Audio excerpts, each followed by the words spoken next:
Анан бул кезектеги айтып аткан сөзүм. Мен билем жыйынтык чыгарбайсыңар, бирок айтууга милдеттүү. Билем мындан жыйынтык чыгарбайсыңар. Андан оңолуп кетпейсиңер, аны да билем. Бирок айтышка милдеттүү. Эртең Кудай сактасын, ошондо каттуураак айтсаңыз болмок эле деп кайра мени такайсыңар, аны да билип турам. Мен сиздерден суранычым ушул. Аман болгула. Аман болгула. Эгерде мен кийин келип жолукпай калган болсо, капа болом. Эгерде мен кийин барып ушул маселелерди көтөрө албай койгон болсом, ага да капа болом. Себеби күйгөн менчилик, айткан менчилик болот, деген менчилик болот. Эгер жыйынтык чыкпай турган болсо, калып эле бири-бирибизди алдап, бири-бирибизге жакшы сөз айткан киши болуп, отура берүүнүн пайда жок. 31 декабрда былтыркы жылы урматтуу президентибиз Садыр Кожоевич коррупцияга каршы күрөшүү мыйзамын күчөтүү боюнча мыйзамга өзгөртүүлөр, толуктоолорго кол койду. Ошонун негизинде мындан ары ошол мыйзам менен жашайбыз. Мыйзам күчүнө 21 январда кирет. 21 январдан баштап мамлекетибизде эгер кайсыл бир мамлекеттик органдын кызматкерлери коррупциялык элементтер менен шектелип колго түшүп же болбосо ошол жоопко тартыла турган болсо, мыйзам катаал жазаларды карап атат. Коррупциялык кылмыштарга шектелген адам соттун чечими менен сөзсүз түрдө түрмөгө камалат. Өмүр бою мамлекеттик ишке кайтпайт. Жакын туугандары мамлекеттик, муниципалдык жана күч органдарында иштеген туугандары соттун чечими күчүнө киргенден кийин жумуштан алынат. 20-жылы урматтуу Садыр Кожоевичтин командасы бийликке келген маалда коррупциянын деңгээли мамлекетибизде приблизительно бир 70-80% деңгээлинде болгон. Азыркы күндө 30-40%ке түштү.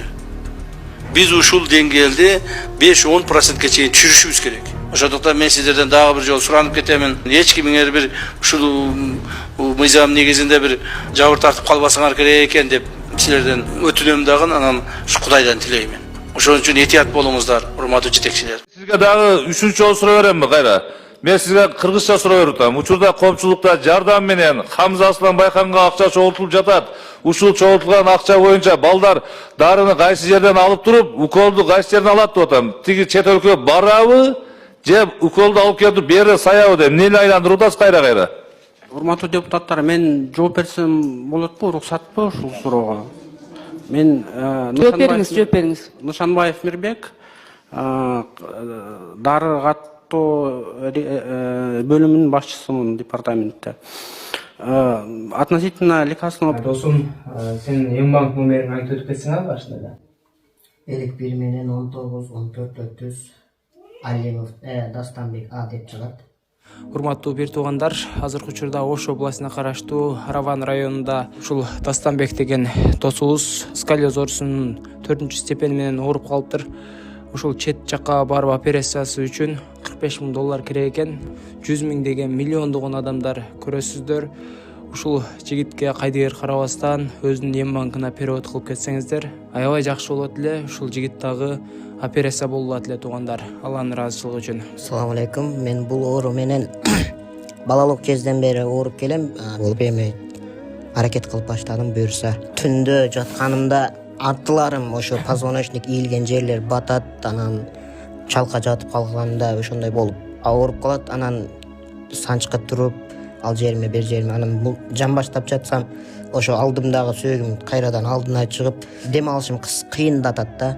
Түнү жатканымда кичине чалка жатканымда мындай кылып берсем, мындай эки ошо грудной клетканын бир немелери кусоктору бири-бирине кирип калганын сезем да, кадимкидей. Анан үйүшүп ооруп калгандан массаж кылам. Ошол жерлерди массаж кылып өзүм ата-энеме билдирбей неме кылып жай берем да, анан көңүлүм неме болуп, анан жатып дем алып калам. Ушул досума кайдыгер карабастан эм банкына жана ошондой эле единица катары деле салып койсоңуздар болот. Өзүнүн эм банк номерине дагы перевод кылып, ушул операция болуп кетүүсү үчүн себепчи болуп калыңыздар. Препарат Золгенсма, хочу сказать, что этот лекарственный препарат стоит в настоящий момент достаточно дорого, да, около $2 миллионов, да, цена этого препарата. Вот. Этот препарат в настоящее время, по моей информации, да, по Кыргызстану получил только один ребенок.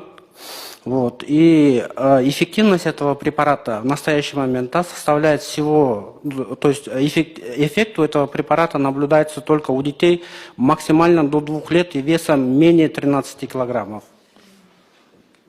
Практикада, Зол үнөлүк кесма практикада ошореки риздиплам анан өзүнүн спинраза деген үчөө туурабы? үчөө.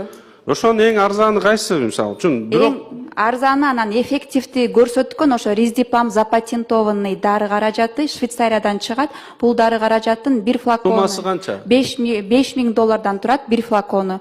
Ошо флаконду биз быйыл 24-жылы 200 миллионго 480 флакон бул 16 балага деп алып келип бердик. Негизи балдардын саны 28 бала ооруйт, кичине жетпей калды.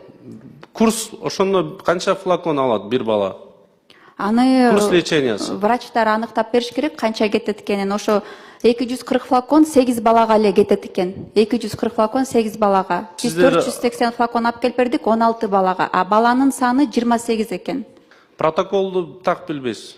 Врачтар айтып берет го. Эми мындайда Gelin 37 milyon so'm çoğultkan. Чүйдө келин тургундардан 37 миллион сом чогултуп акчаны инвестициялап берем деп убадалаган. Милицияга 9 киши арыз жазган. Алардын бири 12 миллион сомун курулуш тармагына инвестиция кылуу үчүн бергендигин айткан. 34 жаштагы шектүү убактылуу кармоочу жайга киргизилген. Assalomu alaykum do'stlar. Kechasi mana 3 oldu soat. Lekin uyqu yo'q. Qirg'iziston xalqi oyoqqa turyapti ekan. Bilasizlarmi nimaga? Hamza degan 2 yasharlik bir go'dekchani boshiga juda ham bir og'ir sinov kelibdi. Avvalo bularni ota-onasiga Alloh taolo o'zi bir sabr bersin, kuch bersin. Iloyim shu sinovdan yaxshi o'tib olsin do'stlar. Shu go'dek juda ham bir og'ir kasallik bilan og'riyapti ekan. Mana o'zingizlar bir ota-onasini bir so'zlarini eshitdinglar do'stlar. Babam Hamza dünyada ödesi sirek izleyiş için meni orup жатат. Al orun dərli alış üçün bizge ayağı çoğusunma qacet bolup durat. 170 milyon som. Hamza'nın içine almay жатабыз. Hamza'nın barısı dönüp kaldı. Umutluğumuzuma bir tuğandar. Мен Хамзанын атасы Руслан болом. Хамза 2 жашта СМА деген спинальный мышечный атрофия второй тип деп диагноз коюлду. Бул ооруну токтотуучу бир гана Золгенсма деген дары ушул ооруну толугу менен токтотот экен. Бар эми Алладан иншалла биз себебин гана кылып жатабыз. Mana do'stlar o'zingizlar ko'rdinglar. Hammamiz farzand boqyapmiz-da do'stlar. Hammamizda farzand bor. Farzand qanaqa shirinligini juda ham yaxshi bilamiz-da do'stlarim. Qarang 2 yashar bo'lib endi mana qo'liga kirib qolgan mahalda shunaqa bir sinov bilan og'riyapti ekan do'stlarim. Kelinglar, bu qarab ko'z yumib o'tkazib olishlik bu to'g'ri kelmaydi-da. Do'stlar, kelinglar bizdan birlashib turib 1 so'm bo'ladimi, 10 so'm bo'ladimi kelinglar do'stlar, yordam berib qo'yaylik shu jaji go'dekchaga do'stlar. To'g'risi uyqu yo'q. Chunki shuncha odam, shuncha xalq necha kundan beri mana yugurib yurishdi ekanda do'stlar. Va bu ehsonni do'stlar o'zingizlar bilasizlar, ko'pi ozi bo'lmaydi. Va ehson qilishlik uchun boy bo'lishlik bu shart emas deyapti-da. Do'stlar, 1 so'mmi, 10 so'mmi xalq yig'ilib qoladi do'stlarim. Kelinglar, yordam berib qo'yaylik. Shuncha odam jaji go'dakda orqasidan yuguribdi. Bularda ham o'zini oilasi bor. Bularda ham tirikchiligi bor do'stlarim.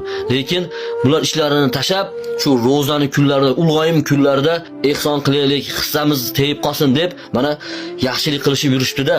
1 so'mmi, 10 so'mmi? Mana men hozir shu ekranga bularni M-banklarini chiqarib qo'yaman mana. Bemalol shu videoni pauza qilib ko'rib, o'zingizlar hissinglarni qo'shib qo'yinglar do'stlarim. Birlashaylik do'stlarim, kelinglar. Yordam berib olaylik. Iloyim shu Hamza ham sog'ayib shu ota-onasini qo'liga tushsin do'stlarim. Maza qilib ularni xursand bo'lib duo qilishsin do'stlarim. Kelinglar. Uka zakotlar tarqatyapmiz, beryapmiz, kimga beraylik deysizlar-ku. Do'stlarim mana sizlarga videolarni qo'yib chiqarib beryapman. Birlashaylik do'stlarim. Hammanglardan Alloh rozi bo'lsin. Vaqtlar zımırab ötetin biz günde canıma жақын деп сенбеші ешкімге бұл тағдыр сенікі жазғай табасынан өтетін кететін сынаққа дес бермей